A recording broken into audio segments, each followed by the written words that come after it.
masa nggak tahu? Yang menarik begini, ada dialog antara yang paling dekat dengan Allah dalam kalangan malaikat dan kalangan Nabi Jibril dan Nabi Muhammad. Dialognya disebutkan dalam kitab Sahih Muslim. Ini.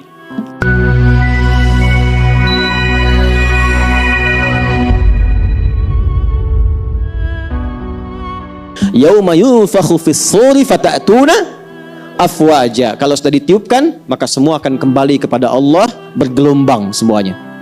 Semua kembali, nggak ada yang tersisa. Pelan-pelan, fokus, kita balik ke ayat 17-nya lagi. Kapan itu terjadi? Pada hari perpisahan dengan dunia. Inna yaumal fasli kana. Nah, ketika itu ditiupkan, disebut dengan yaumul fasl, hari perpisahan dengan dunia. Habislah dunia semuanya. Nah, hari itulah yang disebut dengan kiamat.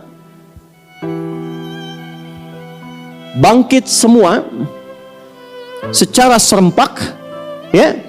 Saling bangkit banyak keseluruhannya, sehingga berpotensi ada yang bertubrukan, ada yang bertaburan, ada yang macam-macam. Itu sifatnya disebut dengan kiamat. Hari terjadinya kebangkitan besar yang keseluruhannya kemudian bangkit, ya, kemudian naik, kemudian beradu, bertumbuk, hancur keseluruhannya. Maka harinya disebut dengan apa? Kiamat. Dan hari kiamat ini juga hari perpisahan, yaumal fasli, hari berakhirnya kehidupan dunia. Karena miqata, aku telah tetapkan waktunya dengan sempurna. Miqat itu gabungan tempat dan waktu yang sempurna. Maka kiamat pun demikian. Kata Allah, aku telah aturkan tempatnya, perpisahan bumi hancur semua. Habis. Waktunya kapan? Aku telah atur waktunya sedetil mungkin. Jelas? Nah, detil waktu yang sedetil mungkin mencakup detiknya, menitnya, jamnya, sampai harinya, sampai momentumnya. Dalam bahasa Arab disebut dengan sa'ah namanya. Sa'atun as-sa'ah. Agak fokus ya, agak fokus betul. Karena itu jam dalam bahasa Arab disebut sa'ah. Karena di jam itu kan ada presisi tinggi, menunjuk kepada bukan hanya jam, menit, tapi juga apa? Detiknya gitu ya. Nah, waktu yang sangat spesifik, presisinya, akurasinya begitu tinggi, dalam bahasa Arab disebut dengan sa'ah.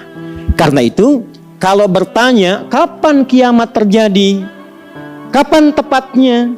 Kapan waktunya? Maka dijawab oleh Al-Quran, miqata itu dengan bahasa yang jelas menggunakan kata sa'ah. Sa'ah. Buka Quran surah 31 ayat 34.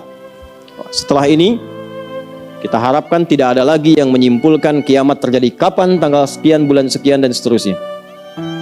Quran surah 31 Luqman ayat 34. Pelan-pelan. Innallaha indahu ilmus sa'ah. Masih ingat ayatnya dibuka dengan kata apa itu? Inna kan? Sudah saya terangkan tadi ya. Tanamkan pada jiwamu dengan kuat, jangan ragu.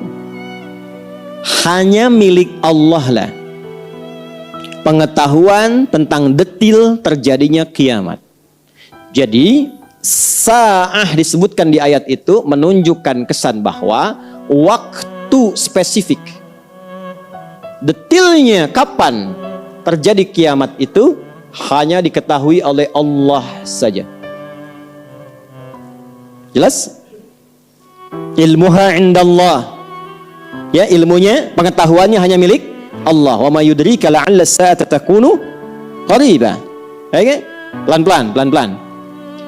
Di yang pertama yang Allah ingin sampaikan bahwa ada hak prerogatif Allah yang tidak diturunkan kepada makhluk manapun pengetahuannya. Jelas? Yang pertama kali tentang kiamat. Karena itu, awas, hati-hati ya. Ini kita bahas dengan iman. Kalau ada yang bergeser dari sini berarti lemah imannya.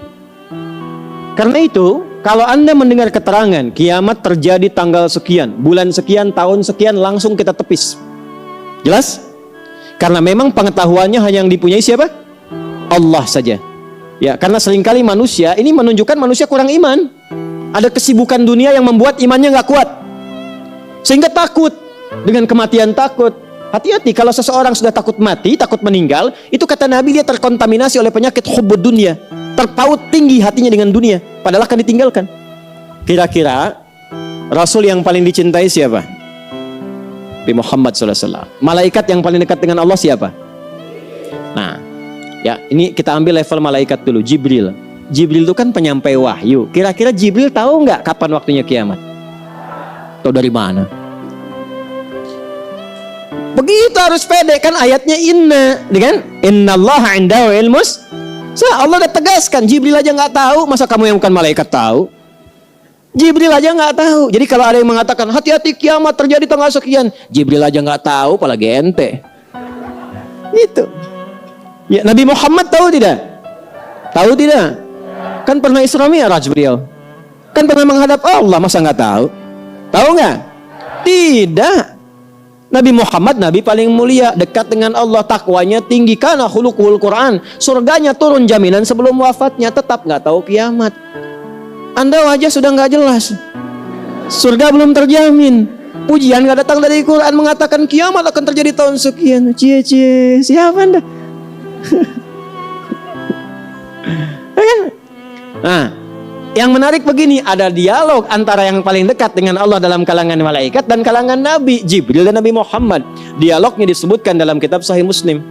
Ini, hadis nomor 8. Ya kan? Halaman 36 sampai 37 di Kitabul Iman, kitab pertama, nomor hadis yang ke-8. Yang meriwayatkan orang paling dekat, satu infonya, mertua Nabi, sahabat Nabi, Abu Hafs, ya, Amirul Mukminin Umar bin Khattab radhiyallahu taala anhu. Dan diriwayatkan dari Umar kepada siapa? Ke anaknya Abdullah bin Umar, ya, bin Khattab radhiyallahu taala anhu, sampai ke Imam Muslim dikabarkan ke kita.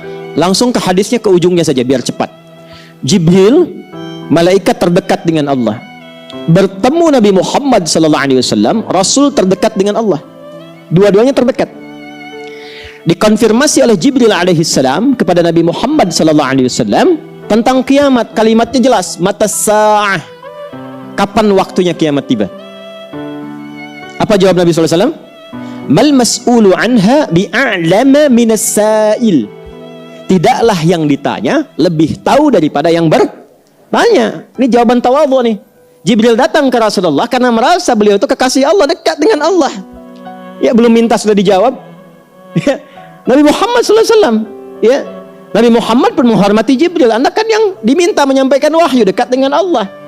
Jadi dua-duanya yang terdekat dengan Allah, tapi jawabannya sama. Yang tahu hanya Allah. Jadi Jibril aja nggak tahu, Nabi Muhammad nggak tahu, apalagi kita orang biasa. Tapi yang paling menarik adalah, perhatikan kalimatnya, akhbirni an amaratiha. Sampaikan padaku tanda-tandanya.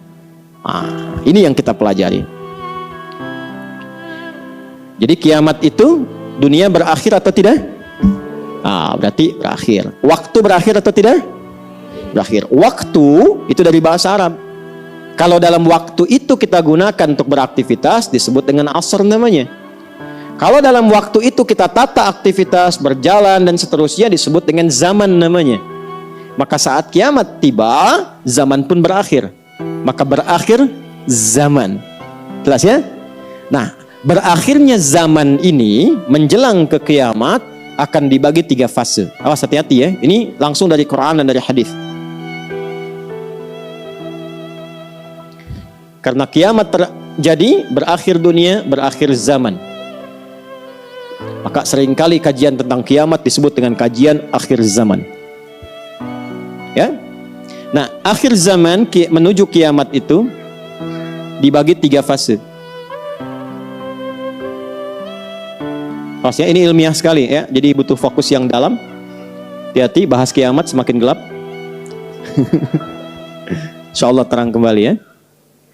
1, pembuka akhir zaman.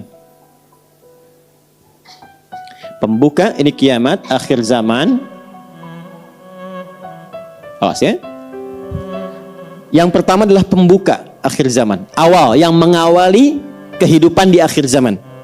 Jelas? Di bagian akhirnya nih, dari episode kehidupan sejak Adam alaihissalam turun sampai berakhir terjadi kiamat. Ini pembukanya ada di fase ini. Paham ya? Jadi ketika ada tandanya, berarti kita sudah memasuki di akhir zaman. Jelas?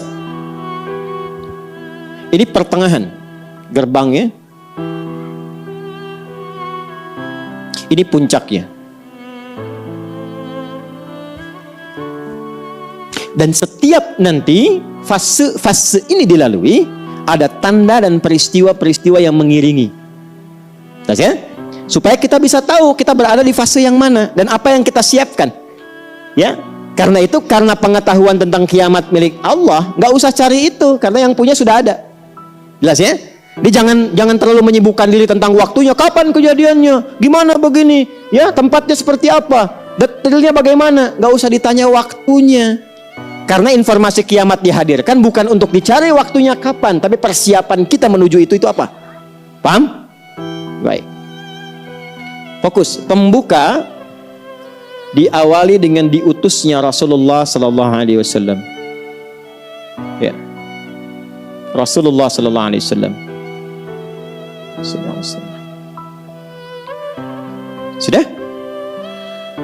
Karena itu gelarnya Khataman Nabiyyin, penutup para nabi. Ingat, ada anbiya, ada nabiyyin, berbeda. Kalau anbiya, beberapa nabi, bukan semua nabi.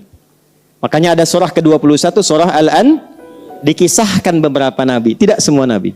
Tapi kalau sudah nabiyyin, semua nabi yang pernah bertugas di bumi. Gelar beliau Khataman Nabiyyin. Kembali ke sini. Karena itulah ketika Nabi Muhammad SAW diutus, Allah langsung menurunkan pernyataan di satu ayat, berkorelasi dengan mukjizat beliau sebagai tanda bahwa beliau adalah pembuka dari akhir kehidupan, akhir zaman. Apa ayatnya? Turun Quran surah ke-54 ayat 1.